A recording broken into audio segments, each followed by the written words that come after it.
Vou ler de novo. Conjuro-te, pois, diante de Deus e do Senhor Jesus Cristo, que há de julgar os vivos e os mortos, que na sua vinda e no seu reino, que pregues a palavra, instes a tempo e fora de tempo, corrijas, repreendas, exortes, com toda a longanimidade e doutrina, porque virá tempo em que não suportarão a sã doutrina, mas tendo coceira nos ouvidos, amontoarão para si doutores conforme as suas próprias concupiscências, e desviarão os ouvidos da verdade, voltando às fábulas. Vamos orar. Senhor, graças te damos, Pai, pelo teu amor e por tua bondade. Eu quero te agradecer por tamanha graça vinda de ti, que nos sustenta todos os dias, que nos ajuda a perseverarmos firmes e nos lembrar, Pai, que se não fosse a tua misericórdia, se ela não se renovasse a cada manhã, nós já teríamos sido consumidos. Mas o Senhor, que é um Deus de graça, bondade, misericórdia, nos sustenta apesar das nossas falhas.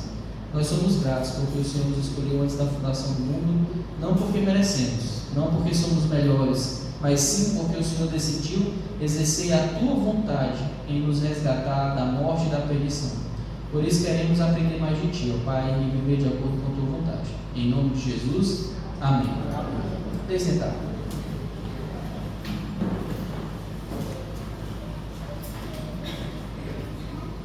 Deixa eu começar fazendo uma pergunta para você. Se você estivesse dentro do tribunal, perante o juiz, sabendo que aquele juiz ali a qualquer momento poderia desferir uma sentença que não necessariamente seria uma sentença de inocência, mas uma sentença de punição, de condenação, será que você estaria levando ou não em consideração aquilo que o juiz está pensando sobre você?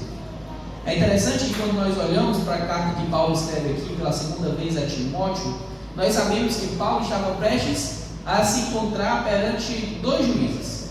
Os juízes humanos, que poderiam enviá-lo à morte, e muito provavelmente era o que seria feito, e como de fato foi o que aconteceu, Paulo foi condenado, foi executado, foi decapitado por conta da pregação do Evangelho. Mas Paulo ele não estava preocupado somente com os homens que iriam julgá-lo aqui na terra. E sendo bem sincero, para falar a verdade, Paulo estava muito pouco preocupado com aquilo que os homens poderiam fazer com ele, sendo que aquilo que Deus poderia fazer com ele era algo muito pior se ele não fosse um servo de fato, fiel de fato. Então Paulo ele reflete muito, ele quer incentivar Timóteo a continuar pensando que o verdadeiro juiz, o juiz pelo qual nós devemos nos importar, o verdadeiro julgamento que importa, não são os julgamentos dessa terra, não são o que as pessoas desse mundo podem pensar de nós, mas o que o próprio Deus pode pensar de nós. E aqui a ideia, quando ele começa o versículo dizendo assim, conjuro-te, a ideia de que ele está chamando Timóteo debaixo de um juramento feito perante o juiz. E aí, quem é o juiz a que ele se refere aqui? Ele diz, diante de Deus e do Senhor Jesus Cristo, que há de julgar os vivos e os mortos. Então a primeira coisa que Paulo tinha consciência e queria relembrar também Timóteo era de que um dia todos nós prestaremos contas diante do Senhor. Na carta aos Hebreus, no capítulo 9, versículo 27, a gente diz o seguinte: os homens estão ordenados morrerem uma só vez, vindo depois disso o juízo. Existem várias tradições religiosas que acreditam na reencarnação, na ideia de que o homem ele tem a possibilidade de melhorar gradativamente à medida que ele vai tendo novas oportunidades de viver. Algumas religiões acreditam na reencarnação apenas no formato humano, então você é um homem nessa vida, mas na próxima vida você vai ser novamente um ser humano. Outras religiões acreditam que você pode reencarnar em qualquer ser vivente. Você pode reencarnar em um animal, você pode reencarnar numa planta, qualquer coisa que for viva, que cresça, que tenha um ciclo da vida, digamos assim, você pode reencarnar. Mas a palavra de Deus é muito clara. Como eu acabei de citar para vocês, o texto lá de Hebreus, capítulo 9, versículo 7, e eu gostaria de ler com vocês. Deixa aí marcado na segunda carta de Paulo a Timóteo, e avança algumas páginas aí para Hebreus, no capítulo 9.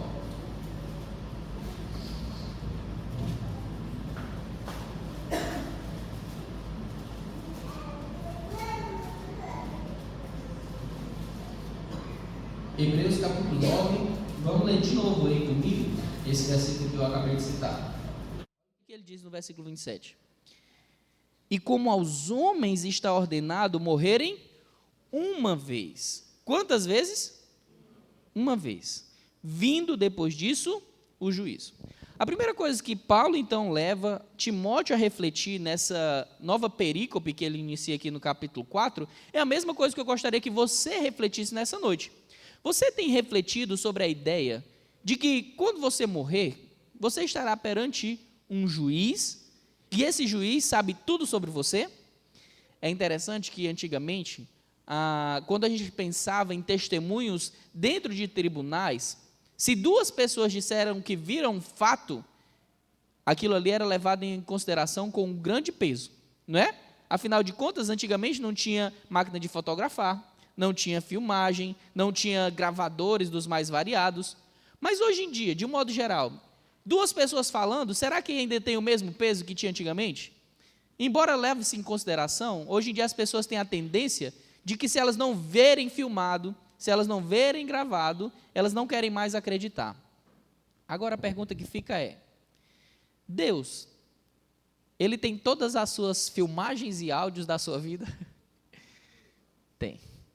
Ele sabe exatamente tudo o que você fez e o que você disse. Acontece que Deus não sabe apenas o que você fez e o que você disse, Deus também sabe o que você pensou e o que você sentiu. O pensamento e o sentimento são coisas que você pode esconder dos homens, porque tudo isso funciona internamente. Agora, o que é exterior pode ser filmado, o que é exterior pode ser gravado, o áudio ou coisa do tipo, mas o que é interior também é gravado pelo Senhor. A ideia é tão séria sobre esse juiz que nos julgará, que o próprio Senhor diz assim: olha, o Senhor Jesus Cristo, quando esteve aqui, ele começa a exortar os fariseus que valorizavam demais a lei, sem compreender que, de fato, o único que pode salvar é o próprio Deus e não a lei em si. Então ele diz assim: olha, vocês ouviram o que foi dito. O que era para fazer com relação a quem cometesse adultério? Era para se aplaudir ou para se condenar quem cometeu adultério? Se condenar. Então, o que os fariseus pensavam? Se eu não deitar com a outra mulher, que não é a minha, está tudo certo. Jesus vem e diz assim: olha, se você olhar para uma mulher e no seu coração você pensar coisas impuras em relação a essa mulher, você já adulterou. Mas me diga uma coisa: algum de vocês tem acesso ao meu pensamento? Não, ninguém tem acesso ao meu pensamento. Ninguém sabe o que eu pensei, ninguém sabe o que eu senti, a menos o juiz que me julgará. E aí é o que é complicado. Do que adianta eu esconder de todas as pessoas, se nenhuma dessas pessoas vai ser de fato quem vai me julgar? Vai adiantar de alguma coisa? Não. Porque no fim das contas, quem importa saber sobre o que eu penso, o que eu sinto e o que eu faço é o próprio Deus.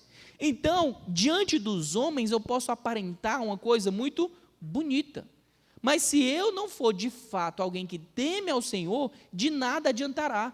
E essa era a grande crítica do Senhor Jesus Cristo aos fariseus. Ele diz: gente, vocês são a raça de víbora.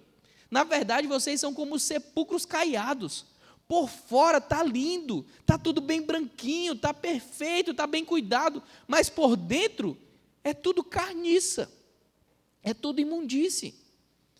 Paulo então lembra Timóteo: Timóteo, eu quero aqui que você se comprometa em juramento diante desse juiz, que vai julgar os vivos e os mortos, a fazer uma coisa. Então, qual é a primeira lição aqui desse trecho? Eu preciso ter em mente que um dia eu estarei presente na presença de um juiz justo e que tem todas as provas contra mim. A pergunta que mais na frente eu gostaria de responder com você é: quando você estiver diante desse juiz, como você será considerado? Inocente ou culpado? E para dar essa resposta, se você se considera inocente ou se você se considera culpado, quais são os argumentos que você tem usado? Porque talvez, para se considerar culpado, seja fácil. Mas para se considerar inocente, será que você está pensando do modo bíblico de inocência? Ou será que você está se comparando a outros homens e querendo, por meio da comparação com eles, ser considerado inocente? gostaria de responder mais na frente com você. No versículo 1 ainda, ele diz assim: esse juiz que vai julgar vivos e mortos, ele também vai vir. Ele vai vir e ele vai instalar o seu reino. A ideia é que esse juiz que vai julgar todas as pessoas também voltará para a terra e executará juízo e reinado. Então, vocês lembram qual foi um dos principais motivos por que os judeus rejeitaram Jesus? Vocês lembram?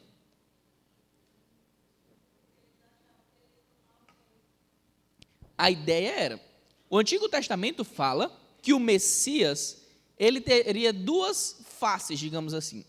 Ele seria o servo sofredor, como nós vemos lá em Isaías capítulo 53, mas ele também seria aquele que colocaria sobre o estrado dos seus pés todas as nações contrárias. Então, o que é que os judeus ficaram pensando? O que é que eles imaginaram? Se Jesus é o Cristo, ele vai derrubar o Império Romano.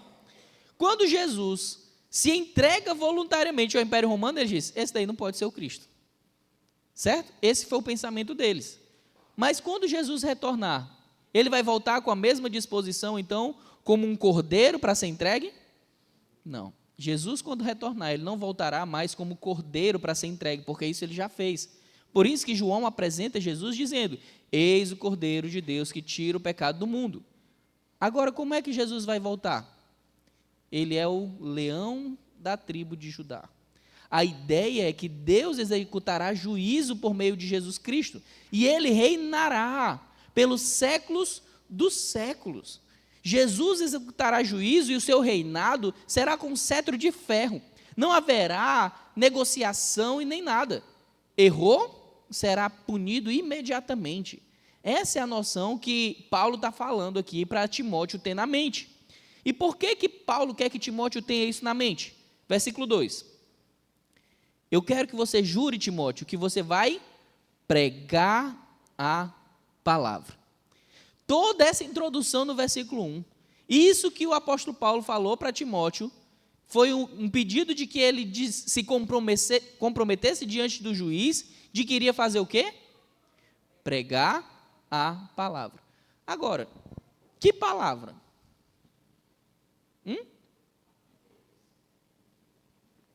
A palavra do próprio Deus.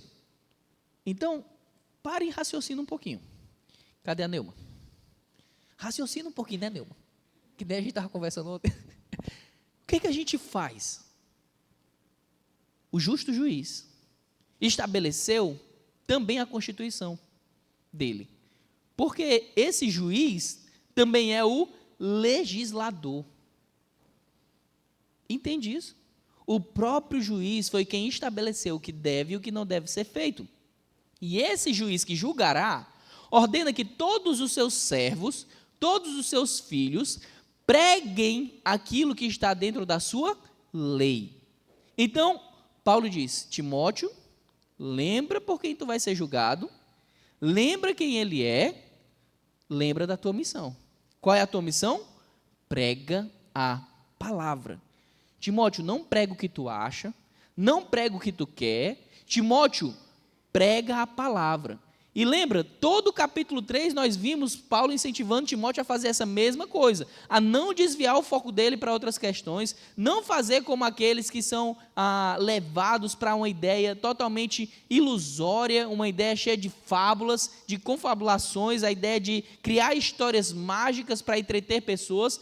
Na verdade, ele deveria se manter firme naquilo que ele aprendeu, desde que ele era criança. Paulo incentiva Timóteo a permanecer na palavra e pregando a palavra. E aí ele acrescenta quando é que Timóteo deve fazer isso. Ele diz: Timóteo, pregue essa palavra instes, ou seja, faça isso a tempo e fora de tempo. O que significa pregar a palavra a tempo e fora de tempo? Já escutou alguém agradecendo a você por uma coisa que você fez? A pessoa disse assim: olha, isso aqui veio na hora certa, em boa hora, não é? Já ouviu esse tipo de coisa, né? Às vezes o que você fez por aquela pessoa nada mais foi do que um incentivo, uma palavra. Você disse: olha, vai lá, você consegue. E a pessoa: olha, que bom que você falou isso para mim, veio numa boa hora. Me diga uma coisa, o evangelho quando pregado, todo mundo vai dizer, ai, que bom que você pregou o evangelho para mim? Todo mundo vai dizer, ai, veio em boa hora? Então, o que Paulo está dizendo para Timóteo é, Timóteo, ainda que a pessoa não ache que é o tempo adequado para que você fale da morte, do julgamento, do que a Bíblia fala, pregue. E aí vem uma coisa que é difícil e muitos cristãos acabam errando. Nós fomos chamados a pregar a toda criatura, não somente as pessoas que desejam e amam ouvir. Vocês estão me entendendo? Gente, o evangelho é uma mensagem de confrontação. O evangelho diz que todos nós não merecemos o céu. O evangelho diz que todos nós somos pecadores. Tem alguém que aqui pode dizer, eu não sou pecador? Nenhum de nós. Porque nós já tivemos raiva do que não deveríamos ter. Nós já tivemos pensamentos que nós não deveríamos ter. Nós já mentimos. Nós já invejamos. Nós já murmuramos. E tantos outros pecados. Todos nós somos pecadores. O evangelho deixa claro que por sermos pecadores, existe uma condenação prevista pelo pecado. E a condenação prevista para o pecado é a morte. O salário do pecado é a morte. É isso que a palavra de Deus diz. E quem é que vai estabelecer esse julgamento? Quem é que vai estabelecer essa sentença de morte? Quem é? O justo juiz, que também é o legislador, que também é aquele que diz, eu sou o rei que reinará eternamente e quero que você pregue a palavra. Você percebe que está tudo interligado? Isso é fruto da graça e da misericórdia de Deus. Porque imagina o seguinte, nós pecamos. Se Deus quisesse nos condenar ao inferno por conta do nosso pecado, Ele estaria sendo injusto? Não. Se alguém cometeu um assalto, e o juiz vai lá, cometeu o assalto, vai ser preso por assalto, esse juiz é injusto ou justo? Se alguém cometeu um assassinato, o juiz condena por assassinato, esse juiz é justo ou injusto? Mas agora alguém comete um sequestro, e o juiz diz assim, sequestro é uma coisa besta, deixa para lá, pode ir para casa, fica à vontade. Esse juiz é justo ou injusto? Vocês queriam que os juízes todos do Brasil fossem justos ou injustos? E por que tem gente que quer que Deus seja injusto? Por que tem gente que quer que Deus finja que você não cometeu pecado nenhum e lhe absolva? Deus não é injusto. Deus é justo. E lembra aquilo que eu te falei sobre Deus saber tudo que você pensou, tudo que você sentiu, tudo que você fez? Ele realmente tem todas as provas contra você. Mas Deus é tão misericordioso, que Ele providenciou um meio para que nós não fôssemos condenados. E o meio que Ele providenciou para que nós não fôssemos condenados é justamente o envio do próprio Filho de Deus, Jesus Cristo, que ao mesmo tempo que executará juízo, também será o nosso advogado. Nós vemos lá em João 3,16, o que nós vemos lá? Porque Deus amou o mundo de tal maneira que deu o seu Filho unigênito para que todo aquele que nele crê não pereça, ou seja, não morra, mas tenha a vida eterna. Deus, Ele amou de uma maneira que nós não conseguimos conceber. Eu citei aqui alguns dias atrás em uma mensagem. Imagina um membro lá da Suprema Corte sendo assaltado e, em vez de mandar o assaltante para a prisão, mandar o próprio filho para a prisão no lugar do assaltante. Você imagina uma coisa como essa? Não. Mas foi o que Deus decidiu fazer. Nós pecamos e quem paga a pena é Jesus. Mas para quem que Ele paga a pena? A todos quanto receberam, deu-lhes o poder de serem feitos filhos de Deus. Quando nós citamos lá João 3,16, nós não podemos esquecer a parte final do versículo. Porque Deus amou o mundo de tal maneira, para que todo aquele que nele crê. Crê em que sentido? É só saber que Ele existe? É isso que é crer? Eu quero lembrá-los, irmãos. Crer é Jesus chegando na porta da sua cela, de prisão perpétua, e dizendo assim, eu posso pagar a pena no seu lugar. Eu posso sofrer a morte no seu lugar. Você crê que eu vou fazer, que eu creio que eu vou fazer isso? Aí você vai se perguntar, quanto é que eu tenho que te dar para fazer isso? Ele vai dizer, não, eu quero que você confie que eu vou fazer. Não, certo, mas quanto dinheiro? Não, eu quero que você acredite que eu vou fazer. Isso é crer. Jesus tem motivo, além do seu amor, para fazer isso? Além da sua misericórdia para fazer isso? Eu sou bom demais e por isso Ele quer me salvar? Não. Eu não sou bom demais, eu não sou merecedor. E ainda assim Ele decidiu se entregar por todos aqueles que confiam nele. Confiam nele. Então Jesus veio, morreu na cruz, ressuscitou, dando crédito, demonstrando que Deus aceitou esse sacrifício dele, e agora ele voltará. Por isso eu preciso pregar essa palavra a todo momento. Mesmo que a pessoa diga que não é o momento, você vai lá e demonstra amor. Um exemplo disso é, muitas vezes as pessoas dizem assim, olha, tu fala tanto em morte, por que tu fala tanto em morte? Não, dá um negócio ruim tu ficar falando em morte o tempo todo. Sabe o que o próprio Deus diz sobre a morte? Sobre onde tem um velório? Deus diz que é melhor uma casa onde tem um velório do que uma casa onde está tendo uma festa de aniversário. Por quê? Porque no velório eu estou pensando no final da vida. Calma aí, um dia eu posso morrer também, um dia eu também vou morrer. Mas o contrário, quando é uma festa de aniversário, normalmente a gente está pensando na morte? Não, no aniversário a gente está celebrando a vida. E qual é o problema de eu só celebrar a vida esquecendo de que um dia eu vou morrer? O problema é não lembrar que um dia eu terei que prestar contas diante do juiz. Esse é o problema. Então, por isso, a função do pregador, e lembrando, todos nós devemos ser pregadores da palavra de Deus, evangelistas, porque essa é uma ordenança de Deus para os seus filhos, para os seus crentes. Eu devo pregar a palavra, a tempo ou fora de tempo. Mesmo que a pessoa não queira escutar, eu, com todo o amor do mundo, vou lá e prego a palavra para ele. Agora, lembrem-se, existe um limite para isso? Sim. A palavra de Deus diz que aqueles que se tornam hostis, aqueles que não querem escutar de forma alguma, zombadores, que manifestam o seu desprezo e a sua violência contra o que você está falando, vai chegar um momento que o Senhor diz, olha, é como jogar pérola aos porcos. Quando isso acontece, então chegou o momento de você se calar. Mas olha, nós devemos ser bem longânimos até que chegue esse ponto, certo? Não é porque uma pessoa fez careta uma vez, aí você jogar pérola aos porcos para falar para ela. É só lembrar do seu próprio testemunho. Você se converteu da primeira vez que escutou a palavra? Foi a primeira vez que você ouviu o evangelho, você, isso aí é para mim, eu nunca mais vou largar Jesus Cristo? Se não fosse talvez alguém insistindo para que você fosse lá, compreendesse a palavra, talvez você desprezasse a palavra. Mas Deus foi gracioso e alguém foi perseverante a anunciar a palavra para você. Então, por que isso é tão importante? Lembrar dessas questões. Por que eu devo estar pregando a palavra, corrigindo, repreendendo, exortando, com toda longanimidade e doutrina? Olha qual é o modo com que eu faço isso, que Paulo está dizendo para Timóteo. Longanimidade. Qual é o sinônimo de longanimidade, que é mais conhecido? Paciência. Com toda paciência. Prega a palavra com paciência. Aquela pessoa cabeça dura, que tu já falou 1000 vezes, prega 1001, 1002, 10.000 vezes. Quantas forem possíveis, prega.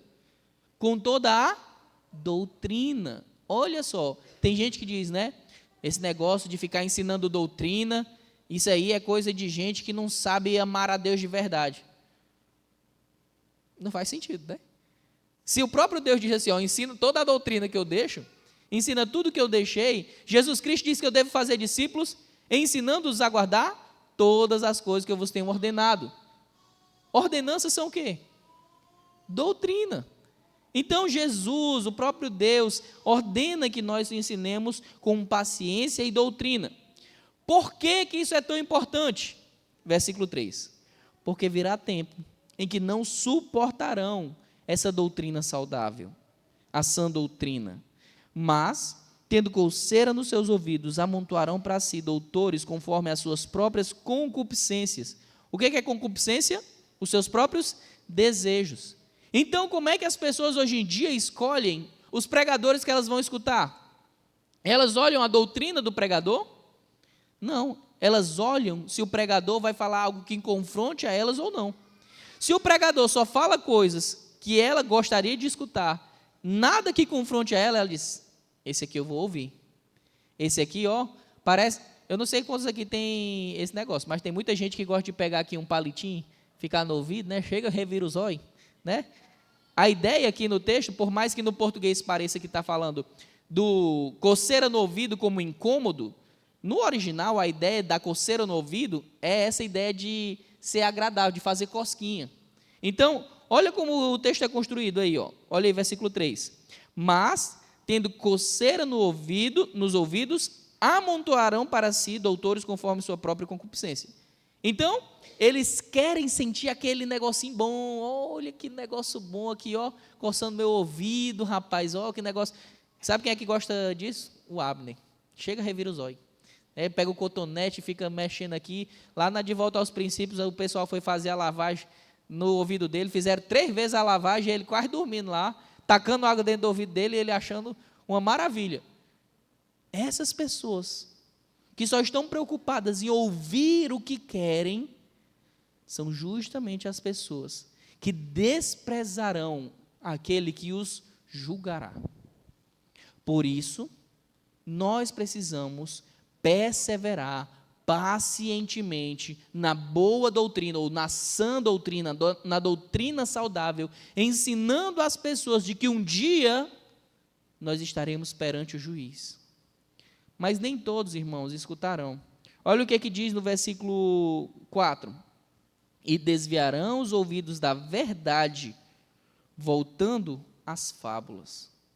Então, aqueles que não amam a sã doutrina, aqueles que não querem ouvir a palavra, aqueles que não querem escutar o que a Bíblia diz sobre a vida deles, aqueles que não querem se moldar ao padrão de Deus, aqueles que não querem corrigir os seus erros, esses começarão a voltar os seus ouvidos para fábulas, para histórias que são bonitas, agradáveis, mas que não são verdadeiras.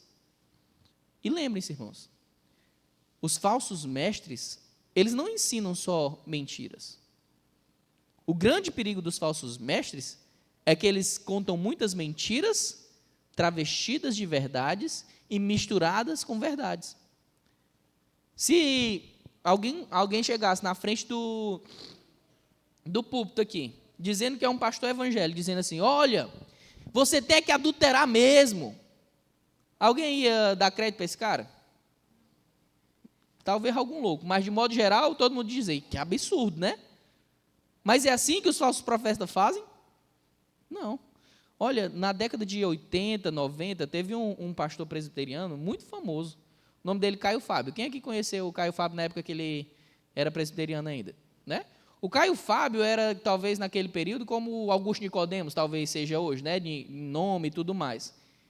O Caio Fábio, ele começou com essas coisinhas de pouquinho, dizendo assim, rapaz, deixa o jovem se masturbar. Isso não é, você não sabe o que ele enfrenta, as dificuldades dele. Quanto à opressão, dizer que ele não pode fazer isso. Daqui a pouco ele está dizendo assim, não, você é homossexual, Deus te fez assim. Agrade a Deus, dando vazão à sua homossexualidade. Começa com a coceirinha no ouvido. Começa, rapaz, então quer dizer que eu posso fazer aquele pecado ali que o outro está dizendo que eu não posso? Rapaz, eu vou escutar aquele pastor ali. Eu vou escutar aquele dali que diz que eu posso fazer o que eu quero fazer. Aquele pastor que diz que mesmo a minha mulher perturbando meu juízo, eu tenho que continuar casado com ela, eu não quero mais aquele cara, não. Eu quero aquele outro que diz assim, mulher está te perturbando? Vai-se embora, macho. Vai-se embora, deixa essa mulher para lá. Para que negócio de ficar casado a vida inteira? Esse negócio aí é coisa do passado. Negócio de ficar mantendo um casamento por causa disso. Não, vá lá, meu filho, seja feliz. Eu vou escutar aquele outro pastor que diz assim, rapaz, vai lá. Se está te fazendo mal, procura uma mulher que te faça feliz. E hoje isso é estranho, gente.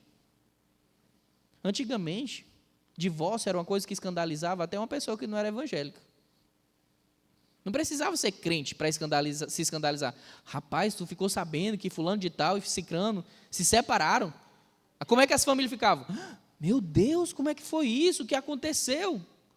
Hoje em dia, quando alguém sabe de um divórcio, como é que as pessoas falam? Rapaz, não estava dando certo mesmo, né? É melhor separar do que ficar nisso aí, né? Eles fizeram certo. Aí o que é que os casais maduros fazem hoje? Olha, nós nos amamos tanto que decidimos nos separar. Meu pai.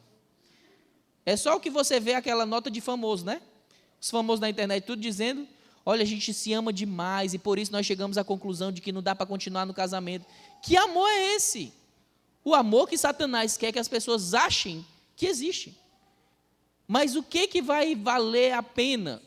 Permanecer na sã doutrina, na palavra de Deus revelada pelo seu Santo Espírito. Isso valerá a pena. Por isso Paulo exorta Timóteo. Timóteo, lembra que nós vamos prestar conta da nossa vida. Timóteo continua pregando. Timóteo, as pessoas não querem escutar a verdade, mas prega a verdade mesmo assim. Timóteo, faz o que tu tem que fazer. Timóteo era pastor. Mas esse incentivo que Paulo está dizendo para Timóteo, é só para pastores? Não. Para todos aqueles que são filhos de Deus, essa é a mesma exortação. As pessoas não querem ouvir a verdade, mas é nossa função lembrá-las de que o juiz irá julgar, que esse juiz irá voltar, que esse juiz reinará. Por isso, por amor a elas, eu pacientemente pregarei a palavra para que ela tome conhecimento da verdade. Isso é amor, irmãos. Amar não é deixar que a pessoa se afunde no erro sem que eu diga nada, não. A palavra de Deus diz, e eu quero relembrá-los disso, que aquele que sabe fazer o bem e não o faz, nisto peca. Se você está vendo alguém indo para o caminho da perdição, se entregando a todo tipo de concupiscência, que é justamente o que nós vemos aí no final do versículo 3, né? Segundo as suas próprias concupiscências, os seus próprios desejos. Se você está vendo alguém indo nessa direção e não fala nada, você não está amando essa pessoa. E a Bíblia diz o quê? Jesus fala, se você não ama a mim, mais do que a seu pai, sua mãe, o seu filho, a sua filha, o seu cônjuge, se você não ama a mim mais do que a si mesmo, você não pode ser meu discípulo. Você não é digno de mim. Então, irmãos, às vezes nós amamos mais os nossos familiares, às vezes nós amamos mais os nossos amigos do que a Deus, mas com amor que não procede de Deus. O amor que procede de Deus exorta pacientemente. O amor que não procede de Deus teme a reação da pessoa. Esse é o amor que não procede de Deus. Você vai dizer, mas se eu evangelizar essa pessoa, ela vai ficar com raiva de mim, ela nunca mais vai querer falar comigo, então eu vou ficar quieto. Você está amando ela, mas não com o amor que procede de Deus. Você vai se manter lá, amiga dela, provavelmente. Você não vai falar nada que a incomode, você não vai falar nada que fira o ego dela, você não vai falar nada que aponte para que ela precisa de arrependimento, então provavelmente ela vai continuar sendo seu amigo, sua amiga. Mas no final das contas, quando ela chegar na presença do juiz, aí ela vai pensar assim, poxa, mas fulano de tal era crente, fulano de tal sabia que eu ia chegar na presença desse juiz e ele não me falou nada, não me disse nada, e agora aqui eu não tenho mais como fazer nada, a sentença vai ser dada. Rapaz, eu pensei que fulano de tal me amava, mas eu percebi que não. Então, às vezes, no desejo de manter um relacionamento aceso, na doutrina errada, no amor errado, eu levo aquela pessoa a continuar seguindo o caminho da perdição, sem que haja nenhuma placa diante dela dizendo assim, volte, retorne, se arrependa, se converta. E no final das contas, aquilo que você chamou de amor, não será amor. Então, a exortação de Paulo a Timóteo serve a todos nós. Nós precisamos pregar a palavra a todo momento, a todas as pessoas, porque as pessoas só querem escutar aquilo que está de acordo com os seus desejos. Tudo aquilo que foge dos seus desejos, elas não querem escutar. Mas é nossa função pregarmos a sã doutrina pacientemente. Amém? Vamos fazer a nossa parte? Vamos amar as pessoas? Vamos pregar o verdadeiro evangelho para elas? Porque assim, de fato, ainda que elas não queiram mais ser nossos amigos, elas estarão cientes de que nós amamos a elas suficiente para pregarmos a verdadeira palavra de Deus. E quando elas forem julgadas, ela também vai lembrar, olha, pelo menos fulano de tal me avisou. Eu que não quis seguir, mas fulano de tal me disse. Então, essa é a ideia que nós devemos ter na nossa mente. Senhor, te agradecemos, ó Pai, por teu amor e por tua bondade. Te agradecemos porque temos recebido a oportunidade de termos acesso à tua palavra, à sã doutrina. Nos ajuda, então, a sermos servos fiéis e obedientes, que pregam a palavra, que pregam a sã doutrina a todo momento, para que as pessoas não fiquem desejando ouvir somente aquilo que lhes agrada, mas que elas ouçam aquilo que o Senhor deseja que elas ouçam. Que nós sejamos pacientes, que nós os ensinemos de acordo com a tua sã doutrina, para que em tudo o teu nome seja glorificado. Em nome de Jesus. Amém.